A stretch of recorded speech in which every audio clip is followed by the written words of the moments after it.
salam sejahtera bagi kita semua. Nah, perkenalkan, nama saya Muhammad Nurito Hajimullah. Saya mahasiswa dari Universitas Trunojoyo Madura, Fakultas Ilmu Sosial dan Budaya, Prodi Psikologi. Nah, kami kelompok 2 akan menjelaskan pentingnya menjaga kesehatan mental di tengah pandemi COVID-19 dan kehidupan new normal. Nah, kehidupan new normal sendiri adalah di mana kita hidup berdampingan dengan virus corona dan tetap harus mematuhi protokol kesehatan. Nah, ingin tahu videonya? Ingin tahu penjelasannya? Simak videonya. Nama saya Anuri Abror, NIM 122. Coronavirus adalah sebuah kelompok virus di mana virus ini dapat menyebabkan penyakit pada manusia atau hewan. Nah, COVID-19 ini merupakan penyakit yang menular yang disebabkan oleh jenis coronavirus yang baru beberapa bulan yang lalu ditemukan. Virus baru dan penyakit ini sebelumnya tidak dikenal sebelum wabah ini terjadi di Wuhan, Tiongkok pada bulan Desember 2019. Nah, COVID-19 ini sekarang menjadi sebuah pandemi yang terjadi di beberapa negara di seluruh dunia. Perkenalkan, nama saya Laila Fitriatul Jannah dari kelompok 2. Setiap orang perlu menjaga kesehatan mental untuk menghindari keluhan fisik yang muncul akibat stres. Karena ketika seseorang stres, maka sistem imun dalam tubuh akan berkurang. Tentunya hal ini akan membuat tubuh mudah terserang penyakit. Kesehatan mental dalam kondisi pandemi COVID-19 ini perlu penanganan tersendiri karena telah mengubah aspek kehidupan, termasuk social distancing, karantina mandiri, panic buying, beraktivitas di rumah, hingga perubahan penanganan di fasilitas kesehatan. Kondisi yang berubah begitu cepat, untuk waktu yang tidak dapat ditentukan lamanya, serta pemberitaan secara terus-menerus dapat menyebabkan perubahan kesehatan mental. Wabarakatuh. Perkenalkan, nama saya Hilmi Hamdi, NIM 124. Di sini saya akan menjelaskan tentang gangguan mental yang sering masyarakat alami karena pandemi COVID-19 yang menyebabkan gangguan terhadap kondisi psikis mereka. Gangguan mental yang sering dialami oleh masyarakat di kala pandemi COVID-19 kali ini. Nah, misalnya gangguan mental yang sering dialami adalah kecemasan. Mereka merasa cemas ataupun takut dengan efek yang timbul ketika seseorang terinfeksi dari virus ini gitu. Nah, mereka juga cemas ataupun takut dengan melihat situasi ekonomi saat ini gitu, entah ekonomi negara maupun ekonomi keluarga mereka sendiri gitu loh. Dan mungkin mereka juga merasa cemas karena mereka terlalu lama bekerja ataupun melakukan aktivitas hanya berada di rumah saja gitu loh. Mereka mungkin merasa suntuk ya ataupun bosan gitu, sehingga mereka itu sering merasa cemas dengan keadaan yang masih belum normal seperti saat ini gitu loh. Dan itu juga bisa menyebabkan gangguan psikis terhadap mereka. Nama saya Wahyu Rizky Awalianto, NIM 125. Pembahasan selanjutnya adalah panduan dari WHO akibat kecemasan dari virus COVID-19. WHO atau kepanjangan dari World Health Organization pada Maret 2020 merilis panduan bagi masyarakat untuk sama-sama menjaga kesehatan mental. Caranya ialah sebagai berikut. Yang pertama, cobalah berempati. Pahamilah bahwa virus COVID-19 adalah penyakit yang menyerang seluruh lapisan masyarakat di seluruh dunia. Jadi, jangan pernah mengasosiasikan COVID-19 pada etnis tertentu atau negara tertentu. Cobalah berempati pada orang yang terinfeksi COVID-19 dengan memahami bahwa mereka tidak melakukan kesalahan. Sebaliknya, kita harus bersama-sama mendukung pasien yang terkena virus COVID-19 dengan memperlihatkan simpati, empati, dan kebaikan. Yang kedua, kurangi stigma negatif terhadap pasien COVID-19. Penting pula untuk tidak menyebut pasien COVID-19 sebagai kasus COVID-19 atau keluarga COVID-19 atau orang yang sedang sakit COVID-19. Melainkan sebutlah mereka sebagai orang yang mempunyai COVID-19 atau orang yang menjalani perawatan COVID-19. Kita perlu memisahkan identitas seorang dengan COVID-19 untuk mengurangi stigma negatif. Ketika para pasien ini sembuh, maka mereka berhak untuk kembali beraktivitas seperti layaknya orang-orang seperti biasa yang sehat. Untuk menjelaskan selanjutnya dijelaskan oleh rekan saya. Terima kasih. Saya Vivin Rizkawati, NIM 126. Tema itu sendiri batasi diri dari berita tentang COVID.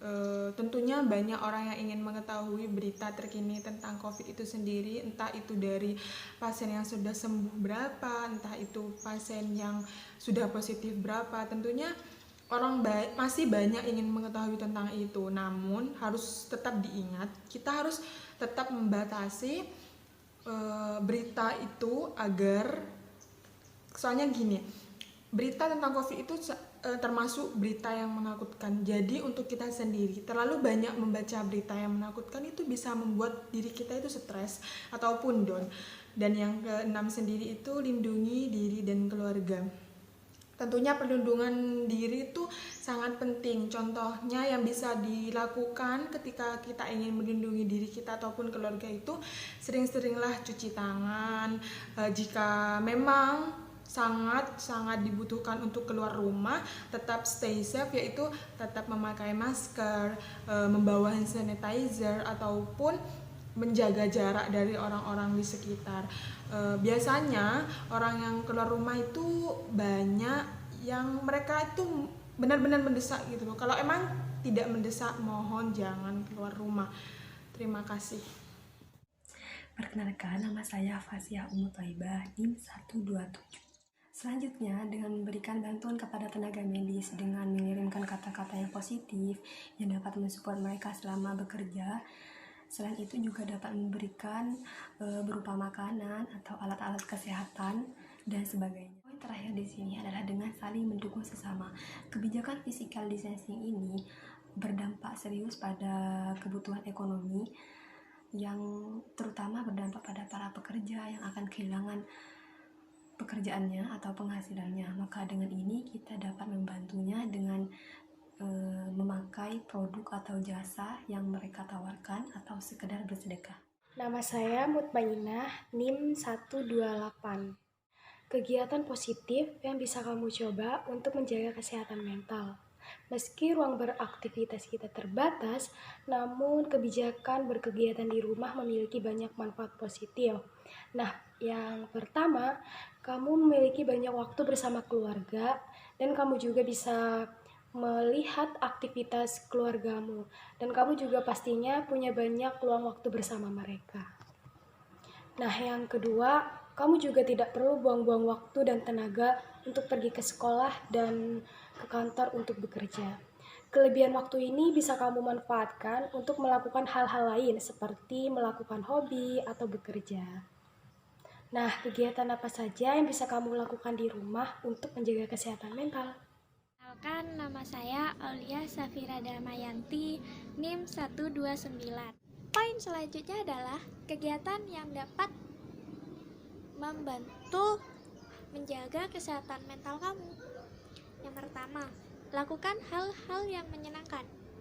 Dalam hal ini, kamu dapat melakukan hobi kamu di waktu yang senggang, seperti membuat kue, membuat kerajinan tangan, olahraga, berkebun, memainkan alat musik, membaca buku, dan lain sebagainya. Kamu juga bisa menonton film series, mendengarkan podcast, atau streaming tentang tokoh-tokoh yang ada di dunia. Yang kedua, baca berita-berita yang positif. Dalam masa pandemi COVID-19 saat ini, tentu saja banyak sekali kita melihat atau membaca berita-berita yang belum tentu benar. Hal tersebut juga dapat membantu kesehatan mental kita terganggu. Oleh karena itu, pentingnya kita menyaring mana sih berita yang layak untuk kita baca atau tidak. Hal tersebut dapat kita ganti dengan cara membaca berita-berita tentang masyarakat yang telah berhasil sembuh dalam penyakit COVID-19 saat ini. Yang kedua, kamu dapat membaca artikel tentang negara-negara yang berhasil menanggulangi kasus COVID-19 saat ini. Yang ketiga, kamu bisa mencari tahu tentang vaksin apa saja sih yang dapat menyembuhkan COVID-19 saat ini. Assalamualaikum warahmatullahi wabarakatuh. Perkenalkan, nama saya Ilzam Tamsir Ristulwa. Saya dari kelompok 2 NIM 130. Oke, saya akan menjelaskan poin 7 bagian 3. Nah, bagian 3 ini mencoba hal yang baru. Nah, ngomong-ngomong dengan mencoba hal yang baru ya. Nah, kamu akan di rumah itu banyak luangnya waktu. Nah, mumpung waktu yang tepat ini di hari COVID, kamu itu mencoba hal yang baru. Contoh yang perempuan memasak masakan, merajut, belajar menjahit. Nah, kalau yang laki contohnya yang kalau hobinya yang main game, kalau hobinya yang main gitar, ya main gitar. Nah, ataupun membantu ayah di rumah yang laki-laki, atau bercocok tanam. Ya, pokoknya yang berpenghasilan positif pokoknya. Nah, untuk menghilangkan rasa kecemasan, tekniknya itu kita harus rajin berolahraga.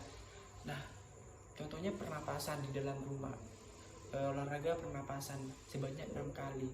Itu wajib dilakukan setiap minggu 3 kali untuk melatih kecemasan. Oke, poin 7 yang bagian 4. Tetap terhubung dengan orang lain.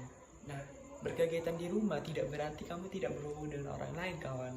Nah, gini, kamu harus memberi dukungan kepada orang lain yang berarti bagi kamu, misalkan keluarga ataupun sahabat, ataupun teman kamu, ataupun pacar kamu yang nggak punya pacar, ya wes gak usah beri dukungan.